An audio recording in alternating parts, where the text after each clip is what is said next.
Assalamualaikum warahmatullahi wabarakatuh.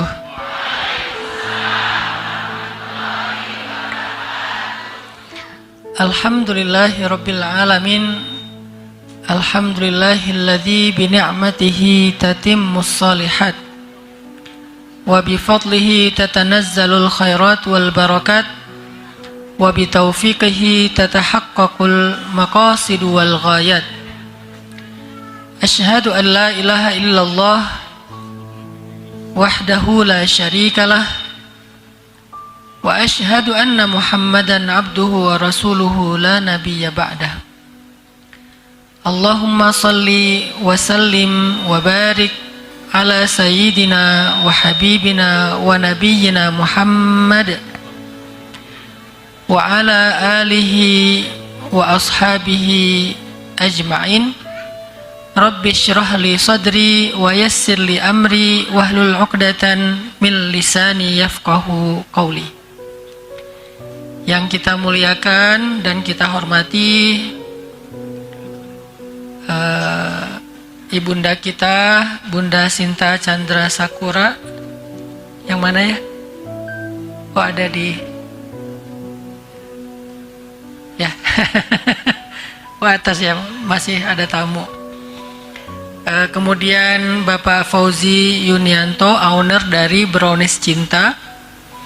Kemudian Ibunda Sari, owner dari Hotel Taman Sari ini. Terima kasih, semoga setiap kebaikan yang kita dapetin sore hari ini akan mengalir pahala kepada setiap fasilitator kita. Ada juga di sini sahabat saya Ustadz Irfan dari Solo, dari Wonosobo, yang sengaja datang untuk silaturahim, dan khususnya kepada seluruh peserta kajian muslimah Majelis Taklim Azkadina ya, Masya Allah, semoga spirit perempuan, spirit ibu-ibu, spirit cewek-cewek, kalau di NU itu ada muslimah, ada fatayat. Kalau bahasa saya ibu-ibu dan cewek-cewek. Karena cewek itu masih muda. Kalau ibu-ibu sudah dewasa, bukan tua, dewasa. Muda lawannya dewasa, bukan tua. Jadi spiritnya tetap muda terus. Dan biasanya segala sesuatu itu kalau udah campur tangan ibu-ibu itu udah beres. Banyak hal kalau perempuan udah ikut campur tangan bukan jadi rumit, malah jadi mudah. Dan memang perempuan itu lebih kuat daripada laki-laki. Laki-laki itu kalau disuruh ngasuh anak sejam aja itu udah ngeluh ya.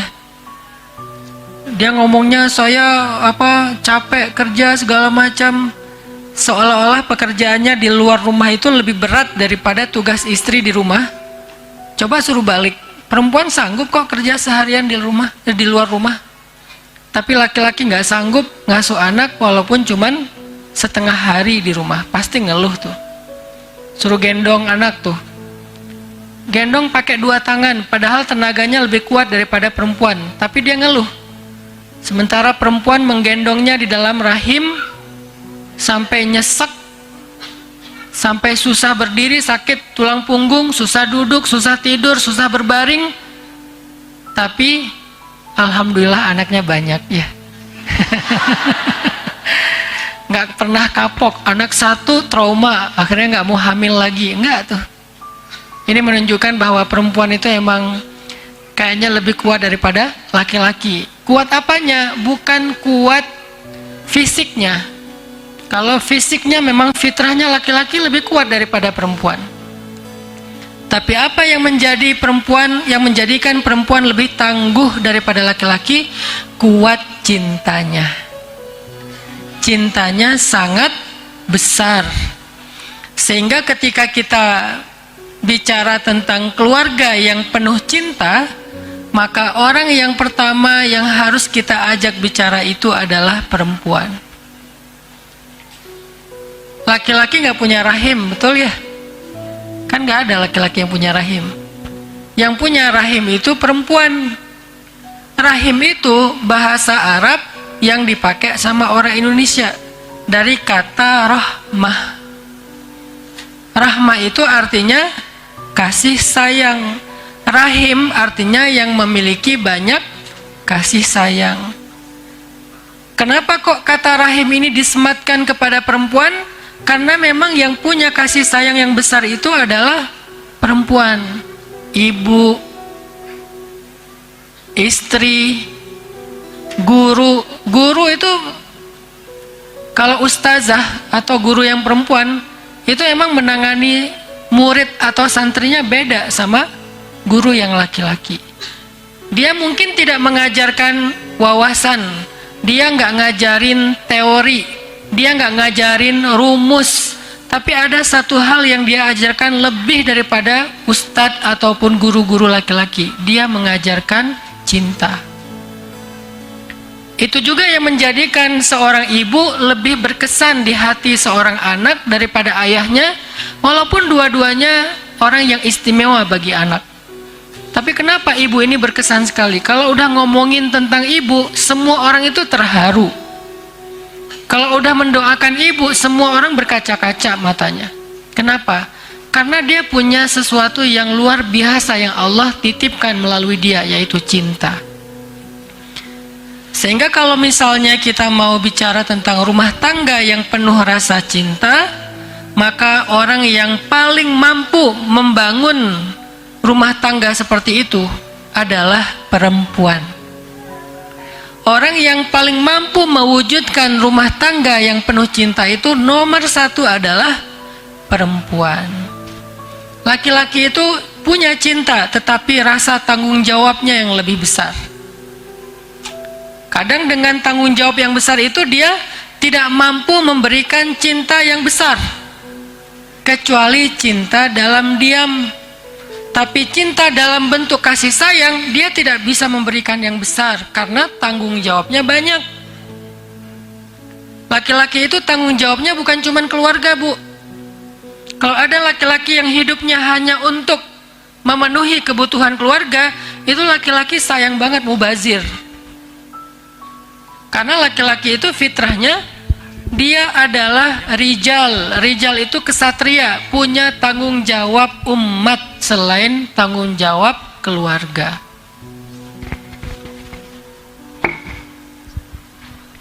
Jadi lebih kecil nggak sih? Jelas nggak suaranya di belakang? Jelas. Jadi ibu-ibu, laki-laki itu kenapa tidak bisa memberikan kasih sayang sebesar perempuan kepada keluarganya? Karena dia memiliki tanggung jawab yang lebih besar, tanggung jawab yang banyak. Bukan hanya bertanggung jawab untuk memenuhi kebutuhan keluarga, tapi laki-laki juga bertanggung jawab untuk mengangkat beban umat. Dia bukan hanya bekerja untuk meniti karir pribadi, dia harusnya menjadi salah satu di antara rohilah pengangkut beban umat. Ngurus dakwah, ngurus sosial, ngurus masyarakat, ngurus tetangga se-RT, RW, kampung, walaupun bukan ketua RT, RW, tapi dia punya tanggung jawab itu sebagai laki-laki. Sehingga dengan sibuk dan banyaknya tanggung jawab laki-laki, dia sedikit waktu yang tersisa untuk keluarga. Makanya kurang akrab sama anak. Waktunya mungkin ada yang suami hanya weekend aja pulangnya. Saya berusaha sekali untuk punya quality time dengan anak-anak. Tapi karena banyaknya amanah dakwah yang harus saya jalankan, karena dakwah saya bukan cuma tablik, bukan cuma ceramah, lebih banyak lagi justru programming, membuat program, meeting sana, meeting sini, evaluasi yang ini, monitoring yang itu, cek program yang di sini dan seterusnya, sehingga waktu untuk keluarga itu sedikit. Kayak pekan ini saya udah keluar dari sejak Kamis pagi. Kemana? Ke Jakarta. Saya tinggal di Bandung, Bu. Dari Bandung saya ke Jakarta karena ada pertemuan dengan beberapa tokoh di Jakarta. Hari Kamis itu ada 3 pertemuan. Dari mulai siang, asar, isya. Bukan ceramah, meeting, bikin program. Beres malam sampai ke tempat nginep di Jakarta jam 11 malam. Subuh-subuh langsung ke Semarang, terbang dari Jakarta. Di Semarang pagi-pagi ke dalamnya Habib Umar Al-Mutahhar.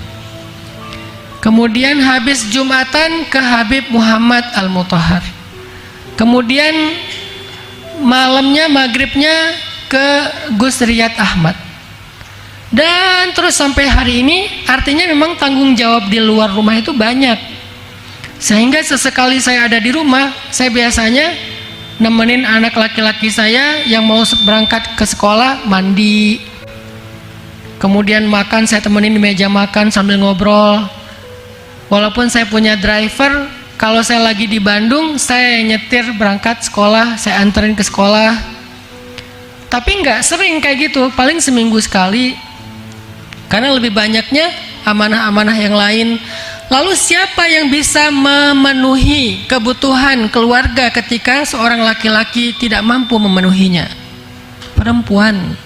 Siapa yang bisa mengisi ruang-ruang kosong di dalam relung hati anak-anak ketika dia merasakan kekosongan dari ayahnya?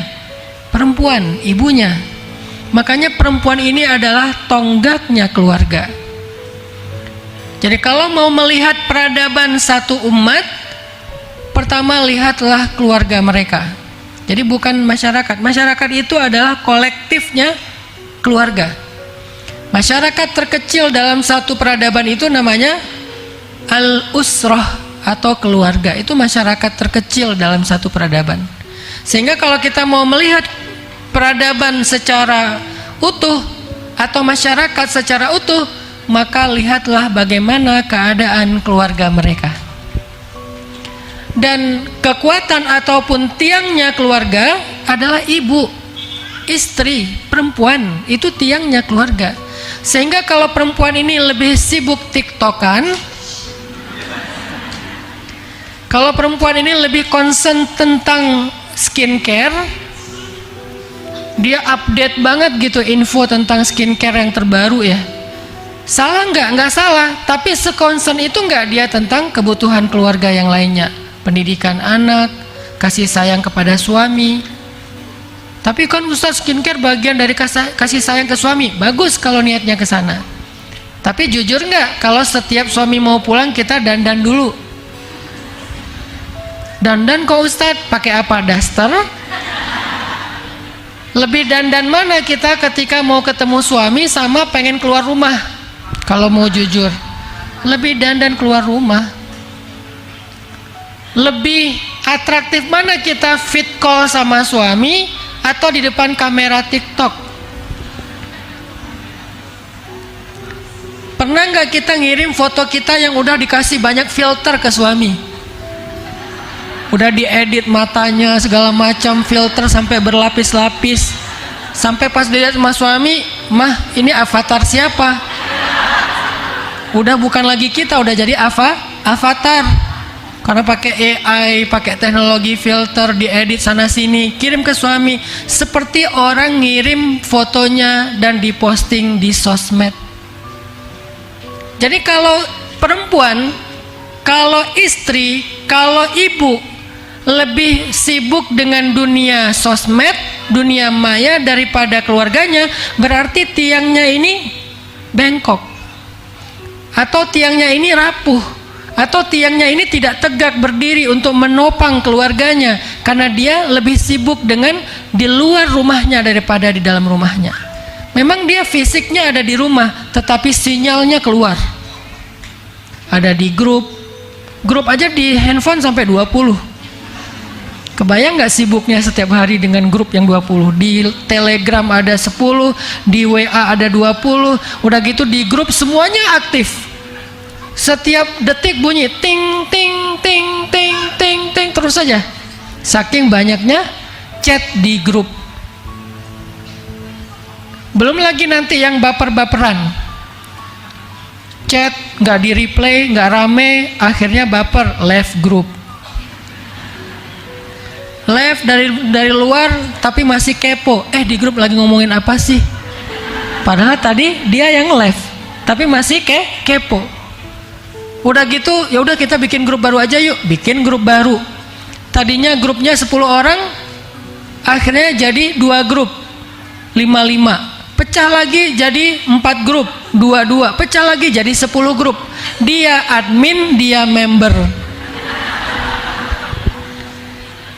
Apa yang ingin saya sampaikan? Itulah kesibukan perempuan hari ini. Itulah kesibukan perempuan hari ini.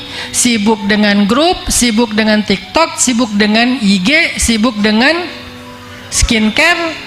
Walaupun semua kesibukan itu adalah hukumnya mubah, boleh, nggak ada yang larang. Itu karena semuanya bagian dari muamalat. Muamalat itu hukum dasarnya ibahah, boleh-boleh aja. Tapi begitu yang mubah ini justru lebih banyak mudaratnya. Akhirnya anaknya jarang dipegang, jarang diajak ngobrol, jarang ditatap matanya ketika bicara karena menatap handphone. Maka yang mubah ini menjadi makruh. Bahkan cenderung ketika dia justru memunculkan mudarat yang lebih, membuka aurat, joget di depan kamera, jadi ikut-ikutan pargoy, ikut war ticket, nggak dapat Coldplay beli yang Aldi Taher. Maka mudaratnya lebih besar. Itulah kenapa banyak keluarga akhirnya generasi yang lahir dari keluarga itu lemah. Padahal ibu, keluarga itu madrasah pertamanya para generasi loh. Keluarga itu madrasah pertama. Kita kadang nyalahin sekolah nih kurikulum nggak benar, nyalahin Kementerian Pendidikan, bla bla bla, ribut aja di sosmed. Padahal sekolah yang paling utama bagi anak itu bukan di madrasah di luar, madrasah di rumah, itulah sekolah. Kita mungkin nggak bikin homeschooling. Kalau saya, anak saya 2 homeschooling. Yang satu SMP, tahun ini mau masuk SMA, yang satu lagi SMA. Yang mau masuk SMA tahun ini SMP kelas 3, berarti dia masuk kelas 1 SMA tahun ini. Karena saya bingung sekolahnya yang sesuai dengan minat dia, akhirnya saya bikin sekolah. Namanya 20 Mind Sociopreneur High School. Saya bikin sekolah social entrepreneur. Kenapa namanya 20 Mind? Karena targetnya success before 20. Dia bisa jadi CEO, jadi pengusaha yang hafiz Al-Quran sebelum usia 20 tahun. Dan itu bisa, mudah. Jadi di sekolah kita itu, kita seleksi yang anak-anaknya jiwanya itu out of the box. Nggak mau yang mainstream, nggak mau, pengennya yang aneh-aneh. Justru kita kumpulin banyak orang aneh, ngumpul nih orang aneh, jadilah sekolah aneh. Namanya sekolah 20 Mind, gratis. Pas anak saya TK mau masuk SD, bingung nih SD yang sesuai dengan ini idealisme saya apa? Bikinlah sekolah SD. Namanya Sekolah Rimba Indonesia. Kenapa saya bikin Sekolah Rimba Indonesia? Karena saya ngerasa sekolah anak SD itu bagusnya emang di alam. Kasihan dia kalau di dalam ruangan terus, capek, stres. Mending dia main aja. Dan main itu bagian dari pendidikan dia di fase itu. Karena saya si Bolang dari Aceh.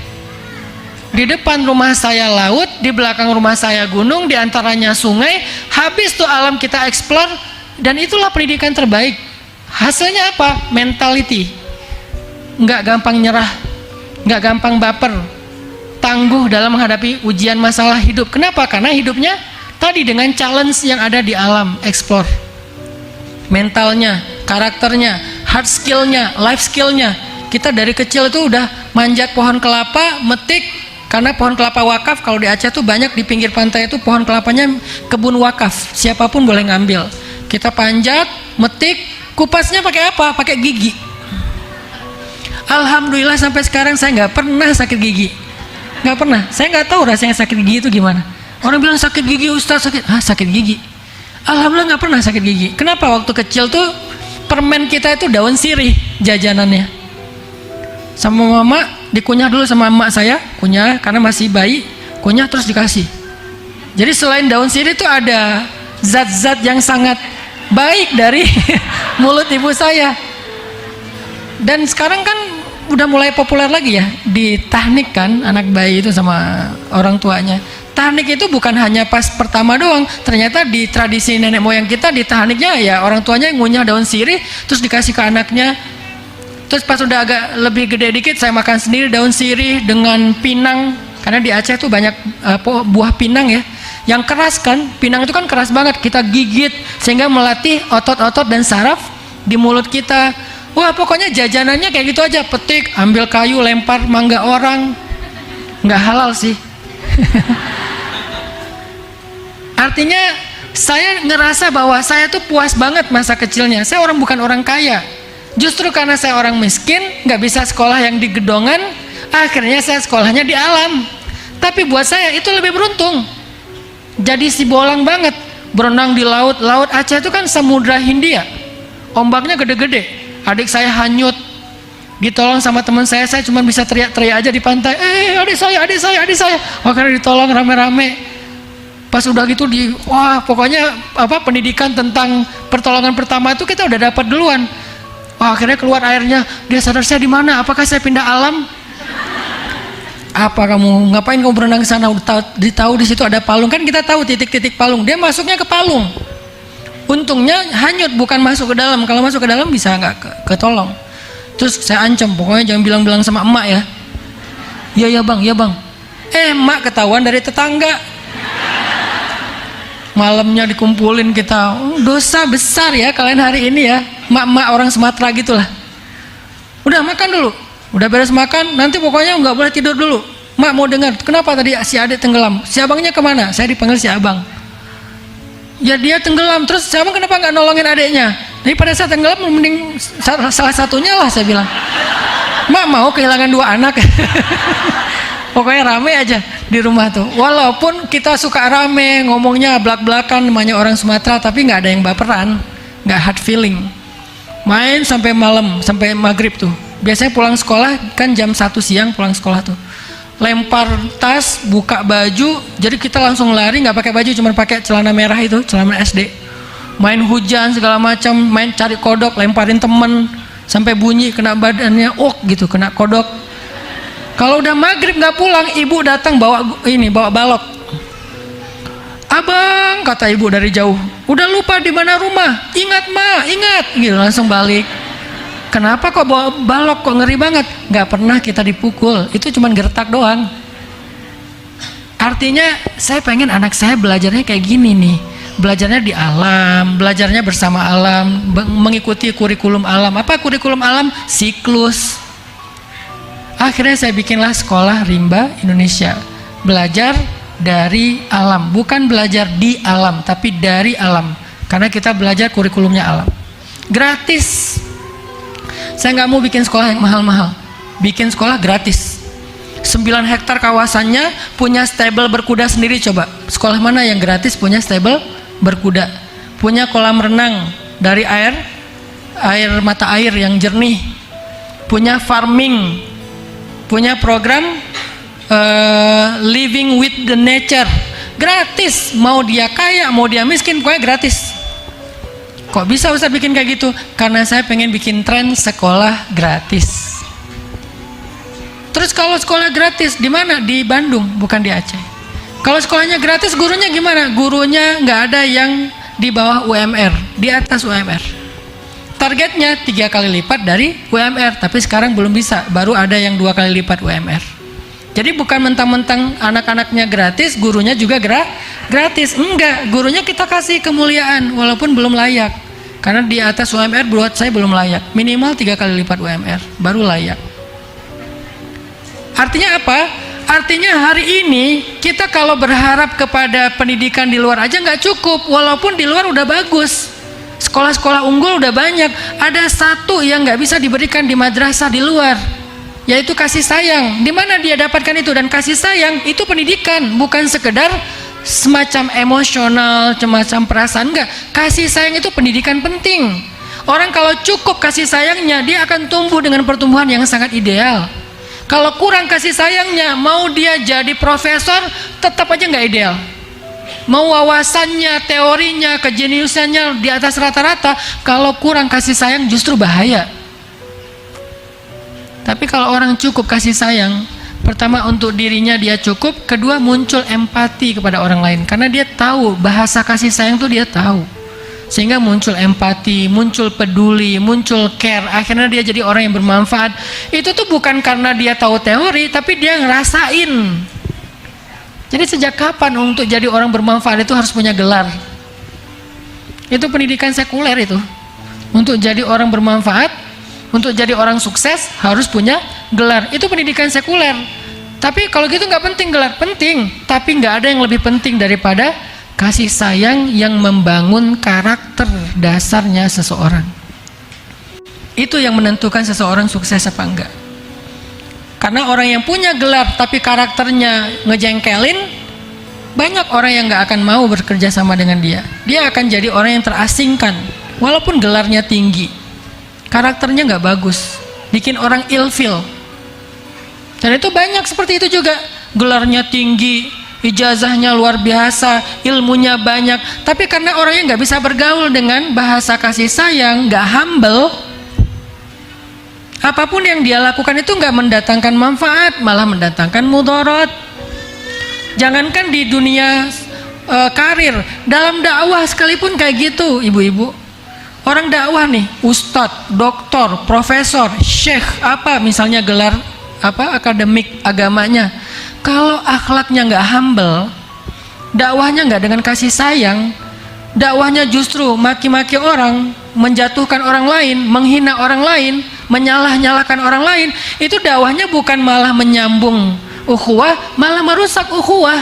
Akhirnya terjadi lagi keriuhan, terjadi lagi polemik di antara tubuh umat. Kenapa?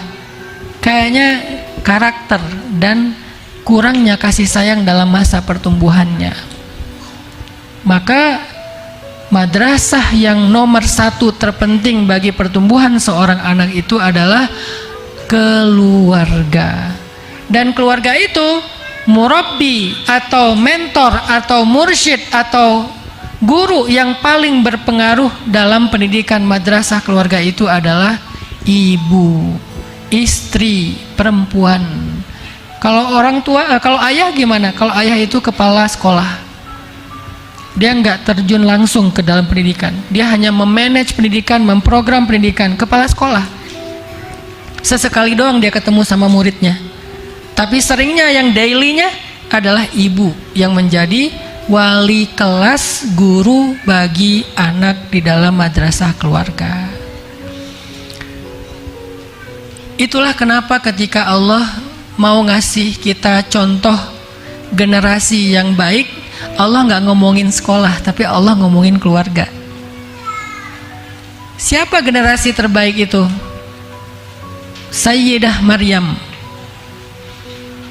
Sayyidah Maryam itu seorang anak perempuan yang paling hebat, yang paling sempurna yang pernah ada di muka bumi. 4 di antara perempuan sempurna. Ada Khadijah, ada Fatimah, ada Maryam, ada Asiyah.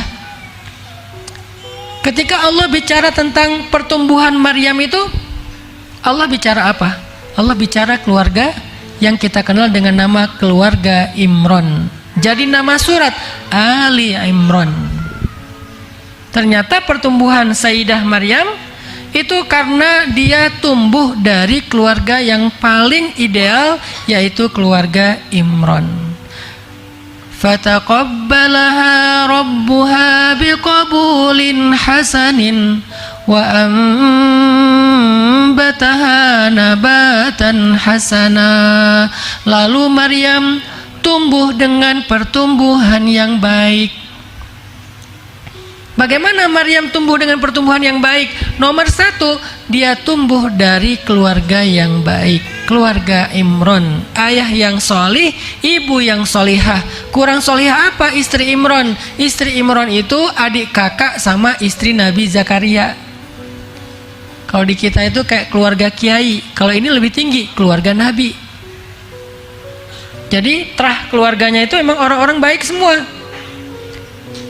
Sehingga istrinya Imron itu bisa dikatakan adalah iparnya Nabi Zakaria, karena adik kakak dengan istrinya Nabi Zakaria. Keluarga soleh-solehah semua. Atau kalau kita bicara tentang Nabiullah Ishak dan Nabiullah Ismail. Nabiullah Ishak dan Ismail adalah dua anak muda yang tumbuh dengan pertumbuhan yang sangat baik. Tahukah kita rahasianya apa? Keluarga. Keluarga siapa? Ala Ibrahim, keluarga Ibrahim. Keluarga Ibrahim ini uniknya, Nabi Ibrahim meletakkan satu keluarganya di Palestina, satu keluarga lagi di Mekah, jauh. Dulu nggak ada pesawat, sehingga untuk bisa mengunjungi salah satunya butuh waktu berbulan-bulan.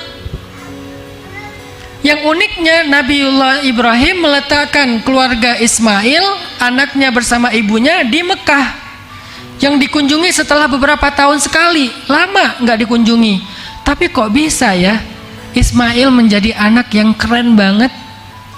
Sekeren apa coba? Ketika Ibrahim datang setelah Ismail sudah usia remaja, usia sekitar 14 tahun atau 12 tahun, udah baligh. Tiba-tiba Ibrahim dapat mimpi, dan mimpinya Nabi itu adalah wahyu. Kata Ibrahim, "Ya bunai, wahai anakku tersayang, inni ra'aitul fil manami anni azbahuk." Aku bermimpi bahwa aku menyembelihmu. Fanzur madza tara, gimana pendapatmu wahai anakku tersayang? Artinya ayah dapat perintah dari Allah, soalnya mimpi ayah itu wahyu, ayah nabi. Ayah dapat perintah dari Allah untuk menyembelihmu wahai Ismail. Gimana pendapatmu wahai anakku? Apa kata-kata Nabiullah Ismail? Wahai ayah, if'al ma tu'mar, satajiduni insya'allahu minas sabirin. Ya abati if'al, wahai ayahku tersayang. Nggak bilang, oh jadi ayah tuh selama ini emang nggak suka ya sama aku ya, drama ya. Nggak ada drama, nggak ada dia curhat di sosmed. Aku nggak punya ayah, statusnya di update. Aku kayaknya pergi aja deh, dunia itu udah nggak asik. Nggak, dia curhat-curhat di sosmed. Dia bilang, ya abati, wahai ayahku tersayang. Mau disembelih masih bilang tersayang coba. Padahal selama ini bertahun-tahun ayahnya nggak ada di dekat dia. Sekali-kalinya datang mau nyembelih, tapi masih bilang ya abati. Nggak bilang ayah tuh emang jahat banget ya, ninggalin saya, ninggalin ibu saya. Pokoknya saya nggak pernah menganggap lagi ada ayah. Saya nggak kenal sama Anda. Udah gitu datang setelah sekian tahun, sekarang mau nyembelih saya. Kok tega sih sama saya? Kok ayah, apalagi sih yang ayah pengenin dari kami? Nggak ada drama-drama Indosiar tuh, nggak ada. Terus jawabannya apa? Ya abati, wahai ayahku tersayang, if'al ma tu'mar, lakukanlah perintah Allah. Ayah nggak usah khawatir, ayah jangan galau, itu perintah harus dilaksanakan. Satajiduni insya'allahu minas sabirin. Ayah nggak usah khawatirin aku, ayah nggak usah pikirkan aku akan berusaha menjadi orang-orang yang sabar. Ayah jangan menentang Allah, ayah jangan bermaksiat sama Allah, ayah jangan abaikan perintah Allah, lakukan, nggak apa-apa, nggak usah pikirin aku ayah, pikirin aja perintah Allah, aku akan bersabar. Kok bisa anak kayak gini? Kok bisa ada anak umur 12 tahun udah bijak banget kayak Ismail? Kok bisa? Apakah itu hasil pendidikan ayahnya? Secara langsung enggak. Kalau secara enggak langsung ya. Kalau secara langsung enggak, karena ditinggalkan sekian tahun. Dia adalah hasil pendidikan Hajar, ibunya yang solehah. Gak pernah Ismail dendam sama ayahnya. Kenapa? Karena ibunya kalau ngomongin tentang Ibrahim di depan Ismail selalu membicarakan yang baik-baik, dan emang baik. Jadi seringkali clash antara anak sama ayahnya itu provokatornya tuh ibunya. kamu jangan sampai kayak bapak kamu ya. Nah itu tuh kalimat yang sering anak-anaknya tuh didoktrin, jangan kayak bapak, jangan kayak bapak, jangan kayak bapak. Akhirnya yang dia bayangin bapaknya tuh monster. Nanti bapaknya balas,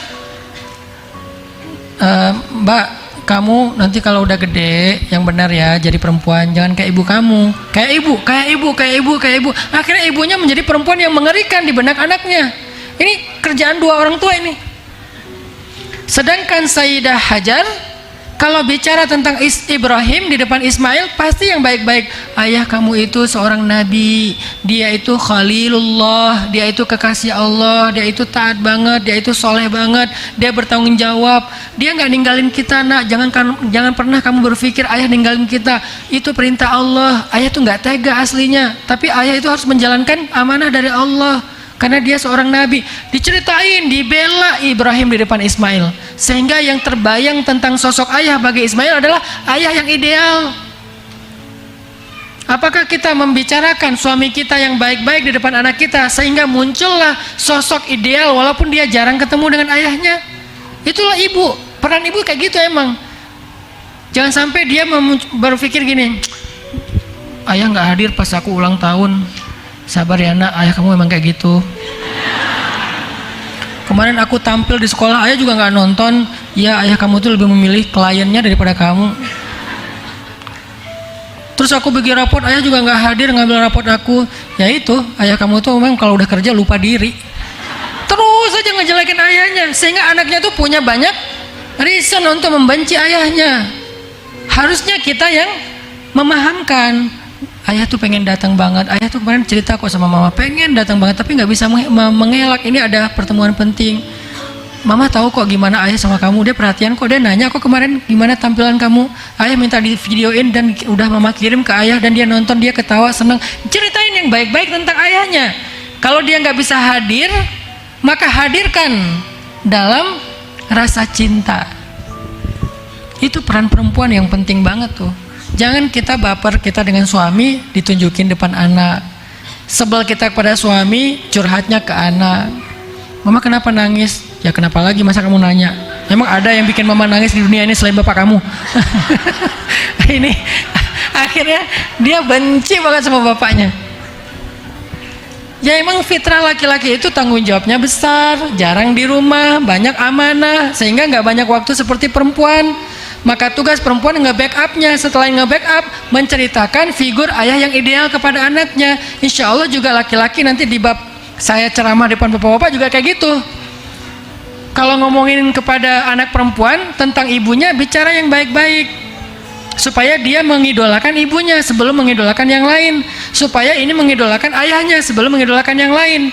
Anak perempuan supaya menjadikan ayahnya first love-nya dia, anak laki-laki supaya menjadikan ibunya first love-nya dia.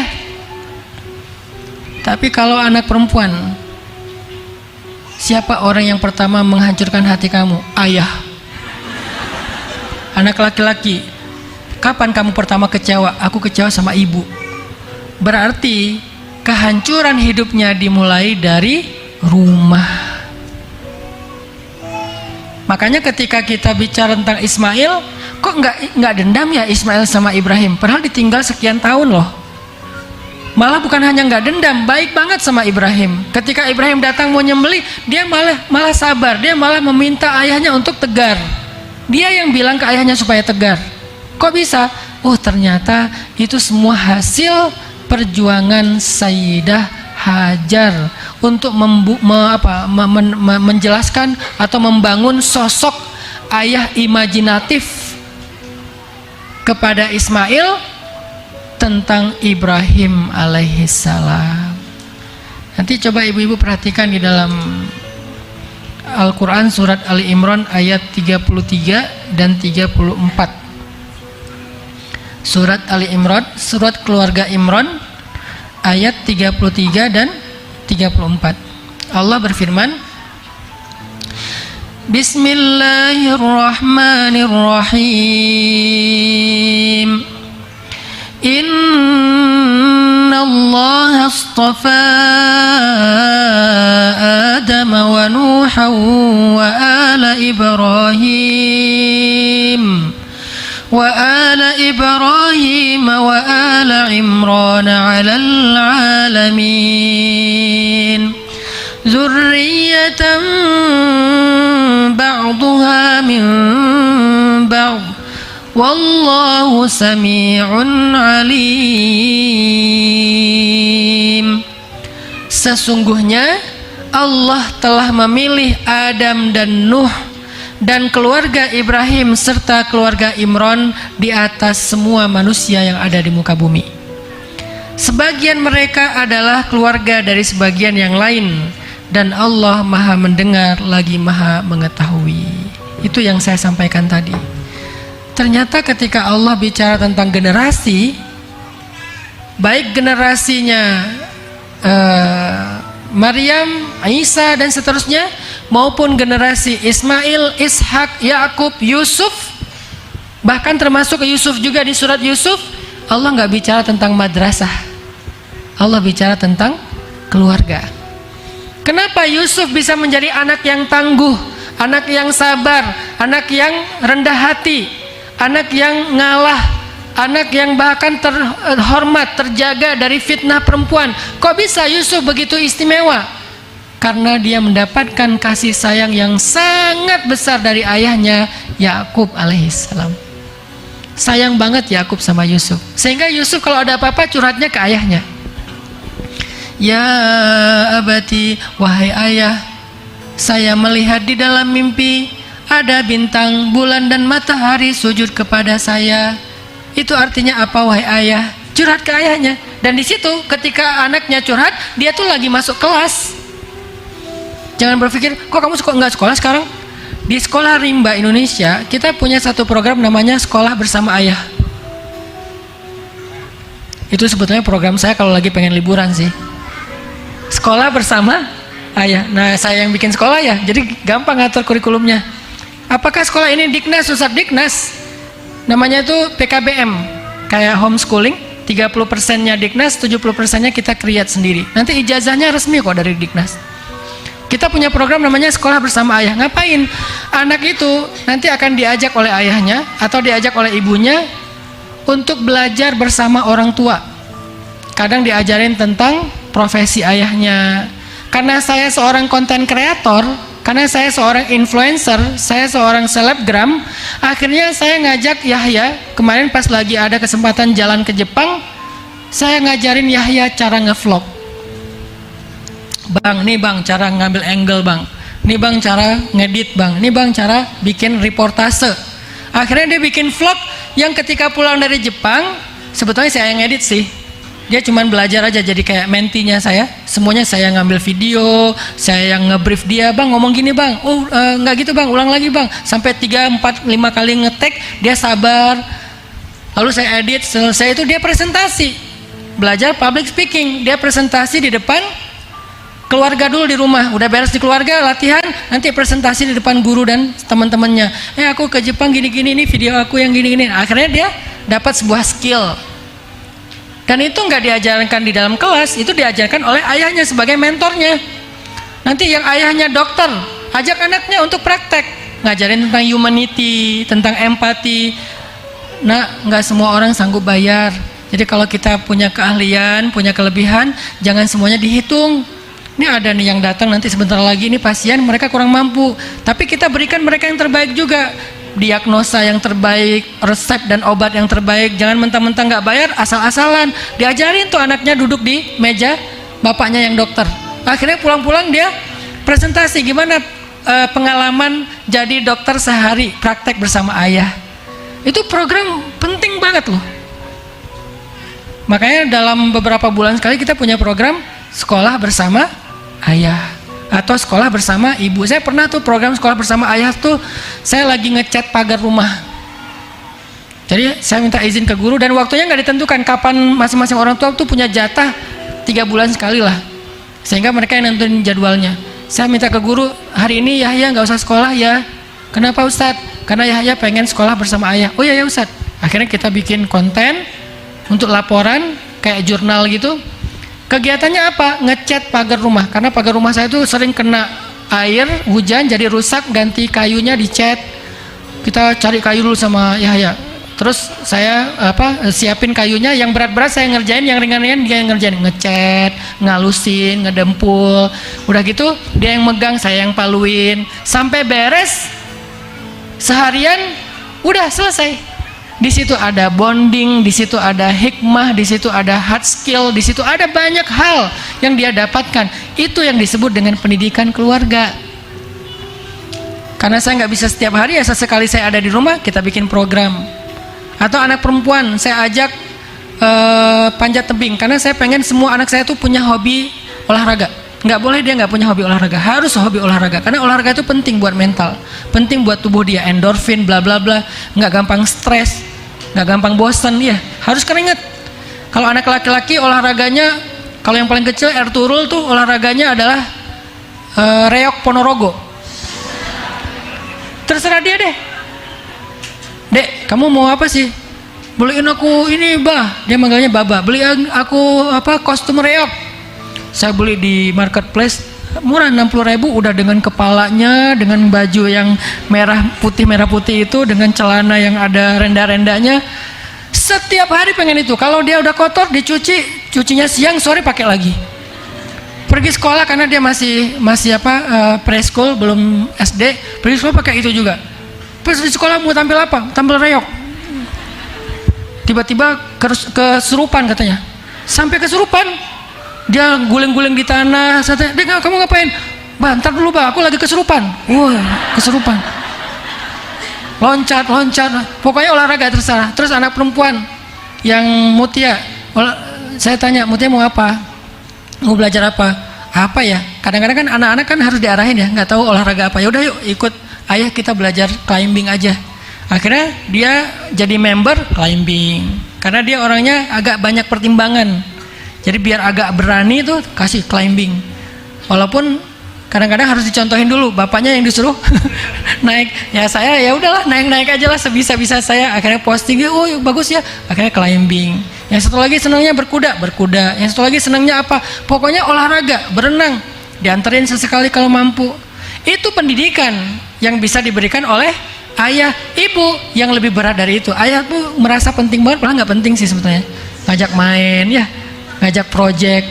Cuman tetap ada sesuatu yang jadi membangun behavior mereka, membangun karakter mereka. Banyak hal yang terbangun lewat pendidikan ayah. Tapi tetap aja ibu. Kadang-kadang dia sebel sama ayahnya, kadang-kadang dia capek, ayahnya kadang-kadang suka maksa, namanya cowok gitu kan.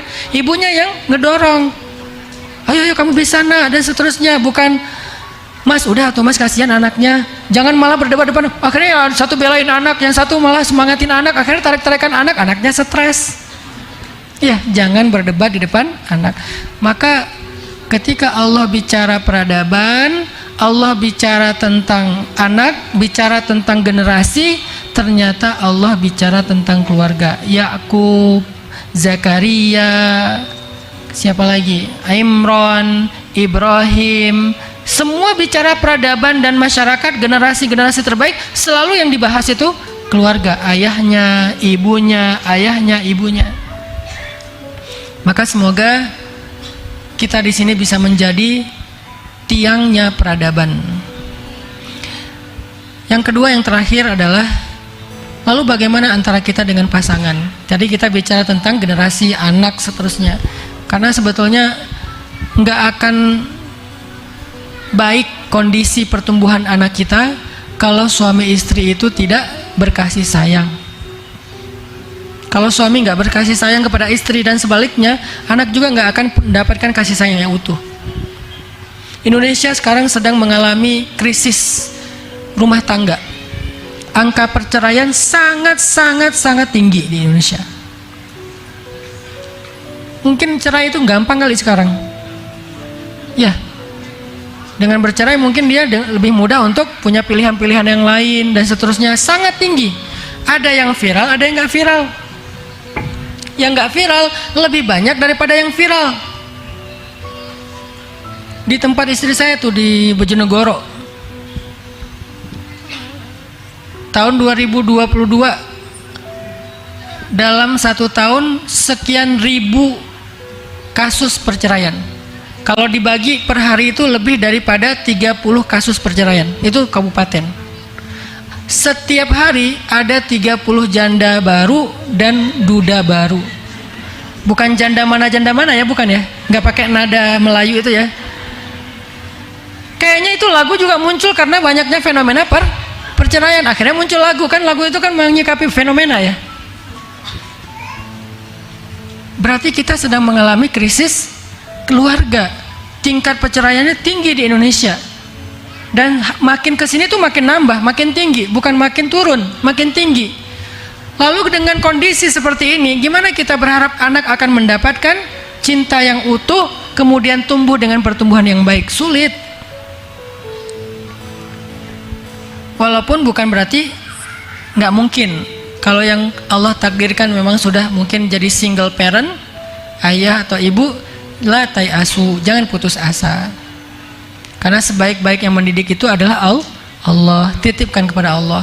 Tapi dalam ikhtiar manusia tetap aja nggak akan seideal kalau keduanya masih utuh dan harmonis. Maka salah satu yang harus jadi energi kita berkasih sayang kepada pasangan, lihat anak kita. Yang membuat kita tegar dan sabar ketika ada masalah dengan pasangan, lihat anak kita.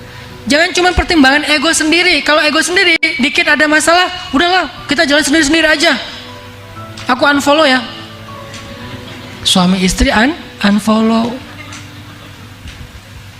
Kalau kita mempertimbangkan ego pribadi, tapi kalau kita ngelihat anak, kayaknya kita ya udah deh, ini bukan tentang saya, ini bukan demi saya, ini demi anak-anak. Lebih sabar, lebih tangguh, lebih tabah. Demi anak-anak.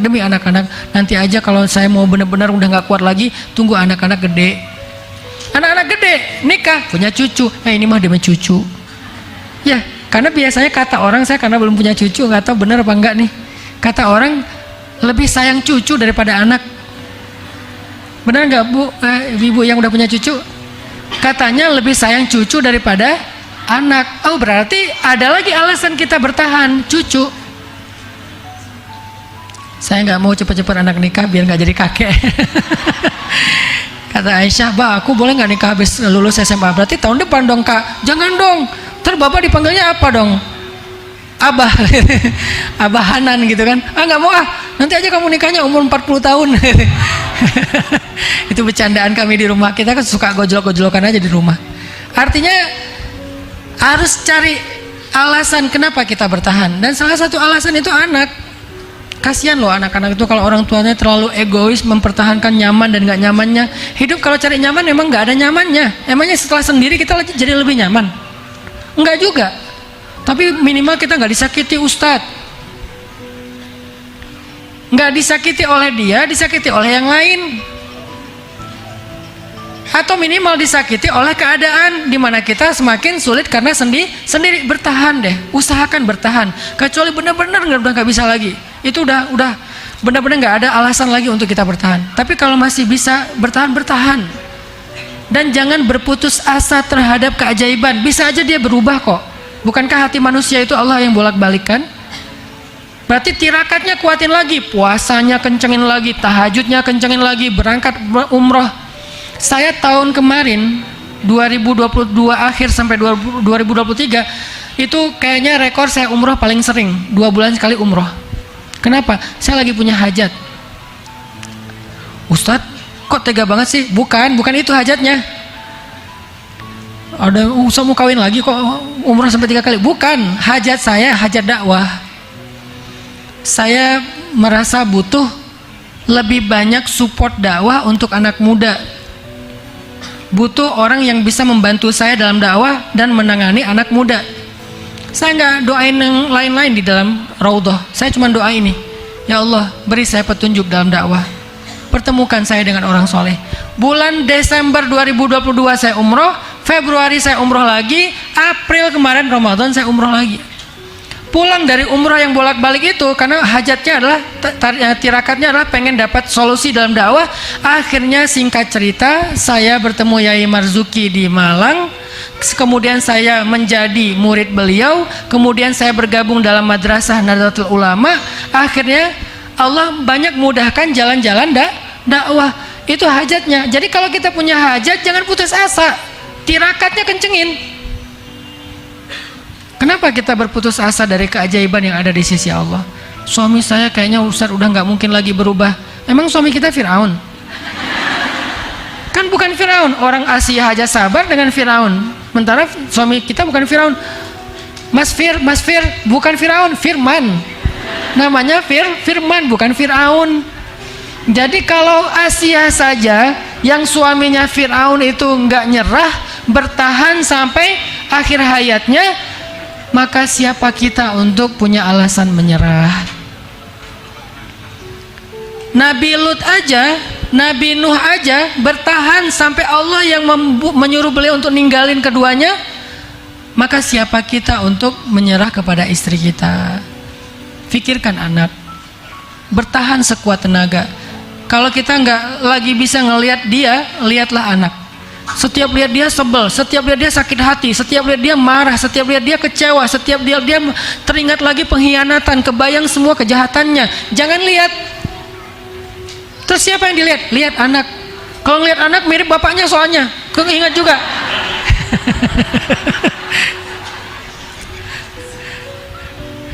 Ya.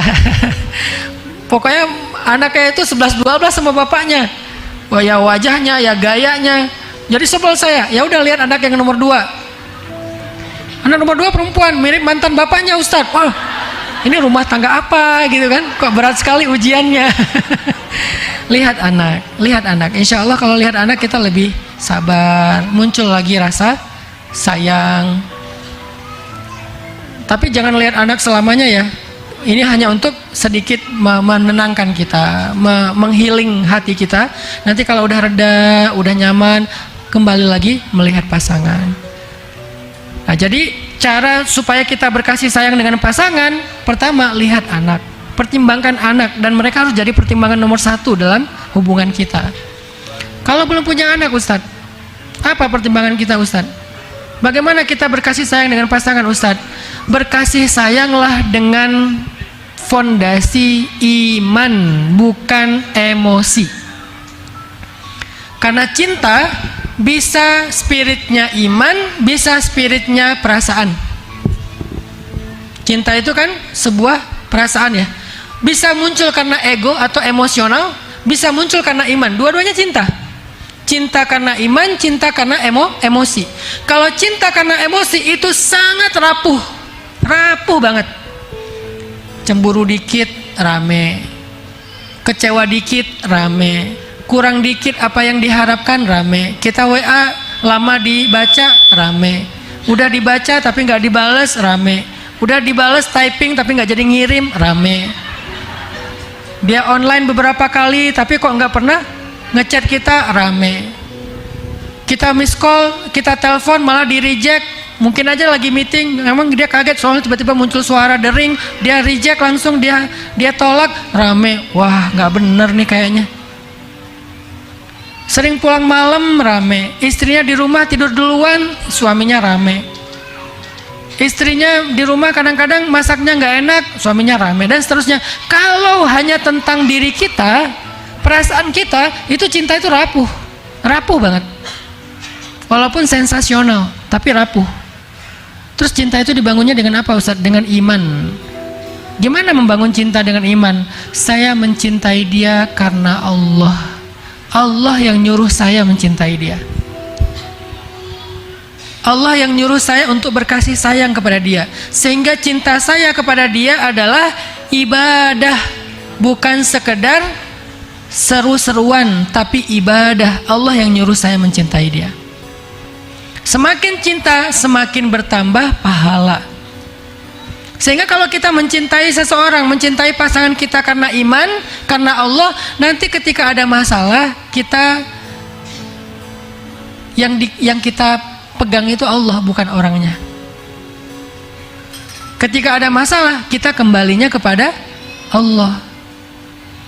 Gimana cara ketika ada masalah kembali kepada Allah? Kalau kita saling mencintai karena Allah, Bu, biasanya masalah itu muncul gara-gara hubungan kita dengan Allah itu renggang. Biasanya kayak gitu. Kalau kita mencintai pasangan karena emosi, biasanya masalahnya tuh gara-gara ego. Kalau masalahnya gara-gara ego, susah nyari jalan temunya, sama-sama ego, nggak mau mendekat. Tapi kalau mencintai karena Allah, kalau ada masalah, pasti penyebabnya kerenggangan hubungan kita dengan Allah. Sehingga kalau kita misalnya mau menyelesaikan masalah kita, caranya gampang, perbaiki aja hubungan kita dengan Allah. Nanti Allah akan ilhamkan lagi cinta di dalam hati keduanya. Ada hadis, man aslaha ma bainahu wa bainallah aslahallah ma bainahu wa bainan nas. Siapa yang memperbaiki hubungan antara dia dengan Allah, Allah perbaiki hubungan antara dia dengan manusia. Manusia ini pasangan dimulainya. Sehingga kalau kita punya masalah dengan seseorang, dengan pasangan, hal pertama yang kita lakukan adalah perbaiki dulu hubungan kita dengan Allah. Nanti Allah yang akan perbaiki hubungan kita dengan pasangan. Kalau cinta dan hubungan kita dibangun atas iman. Dibangun atas iman. Gimana dibangun atas iman? Kalau kita lagi romantis, ajak ngaji bareng, ajak taklim bareng, ajak sholat sunnah bareng, saling ingatin tentang zikir. Itu romantisnya kita itu dalam ketaatan. Sehingga ketika misalnya dia semakin dekat sama Allah, semakin yakin sama Allah, semakin berpihak dan bergantung sama Allah, ketika ada masalah, Allah yang akan beresin hubungan kita. Siapa contohnya, Bu? Nabi pernah menceraikan Hafsah. Nanti ibu-ibu bisa baca cerita ini di dalam Asbabun Nuzul, ayat pertama surat cerai. Apa Al-Quran surat cerai? Surat At-Talaq. Kalau bahasa anak muda, surat diputusin. Surat At-Talaq. Kenapa kok ada surat cerai di dalam Al-Quran? Saking Allah terlibat pengen supaya kita nggak cerai. Kasusnya apa? Ayat pertamanya, Nabi mentalak Hafsah, istri Nabi yang berasal dari anaknya Umar bin Khattab. Emang ada masalah apa, Ustadz? Jangan kepo. Gak ada masalah, karena Nabi itu gak bikin salah. Istrinya juga bukan perempuan yang jahat. Dua-duanya soleh-soleha. Kok bisa cerai sih, Ustadz? Ya namanya rumah tangga. Memang kayak gitu, harus ada kayak gitu biar kita bisa punya contoh. Contoh bercerai, bukan contoh bertahan. Karena mereka gak jadi cerai nanti akhirnya. Bukan contoh bercerai, contoh bertahan. Nabi itu kan contoh. Allah takdirkan ada cerita sedikit dalam rumah tangga Nabi, bukan tentang pengkhianatan, bukan tentang dosa, tapi nggak nyaman. Akhirnya Nabi harus menceraikan Hafsah. Kalau kepo banget, baca nanti di surat At-Tahrim, ada cerita di situ. Pembukaan surat At-Tahrim. Kenapa sih sampai Nabi marah sama Hafsah? Ada di situ. Tapi nggak ada kepentingan kita bahas sekarang. Intinya Nabi menceraikan Hafsah. Dibawa pulanglah Sayyidah Hafsah ke rumah Umar. Lalu ketika Nabi balik dari rumah Umar, di tengah jalan datang malaikat Jibril, diutus sama Allah. Kan malaikat itu nggak turun kecuali diutus sama Allah. Wa ma natanazzalu illa bi amri rabbik. Kami tidak turun kecuali perintah Allah. Turun malaikat Jibril, langsung nyamperin Nabi. Ya Muhammad, raji'ha, raji'ha, raji'ha. Wahai Muhammad, rujuk Hafsah, rujuk Hafsah. Innaha min azwajik, innaha zaujatuk fid dunya wal akhirah. Dia itu adalah istrimu di dunia dan di akhirat. Raji'ha ya Muhammad. Falima ya Jibril. Kenapa Jibril saya harus merujuk dia? Seistimewa apa dia wahai Jibril kok Allah sampai membela Hafsah?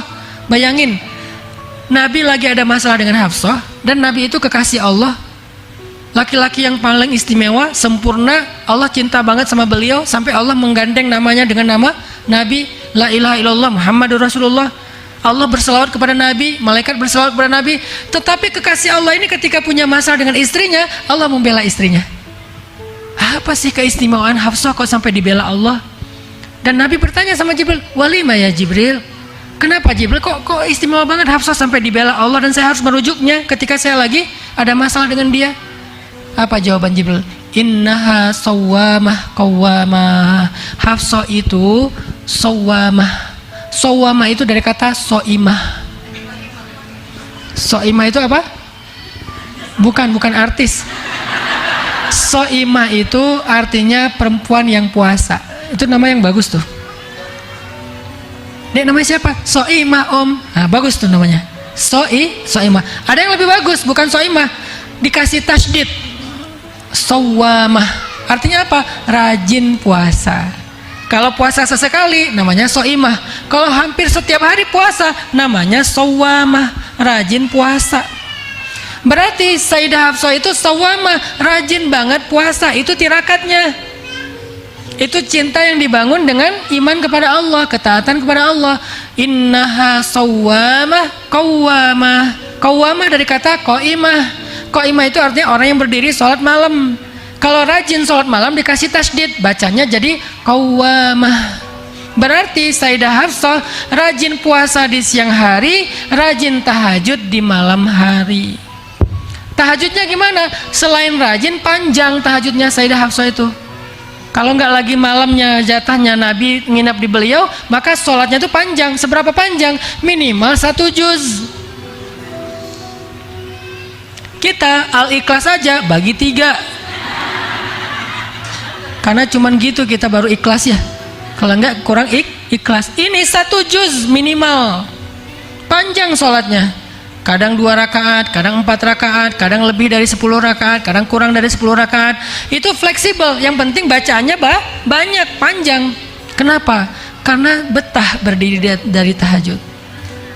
Ternyata setelah Sayyidah Hafsah tirakat sholat malam dan puasa di waktu siang hari, akhirnya saat ada masalah rumah tangga, Allah membela Hafsah dan mengislah di antara Hafsah dengan Rasulullah SAW. Jadi bangunlah rumah tangga kita dengan ketaatan. Bukan hanya it's my dream mas, not hers. Kapadokia it's my dream ya, bagus, nggak apa-apa jalan-jalan Kapadokia kek, atau mungkin jalan-jalan ke Gunung Kidul, silakan aja, bebas lah mau kemana aja ya. Tapi bukan itu fondasi romantisme kita, itu hanya hiburan. Jadi jangan membangun romantisme itu dengan kepuasan ego tadi, jalan-jalan, makan-makan, nonton bareng. Itu hiburan boleh, tapi bukan fondasinya. Fondasinya ketaatan.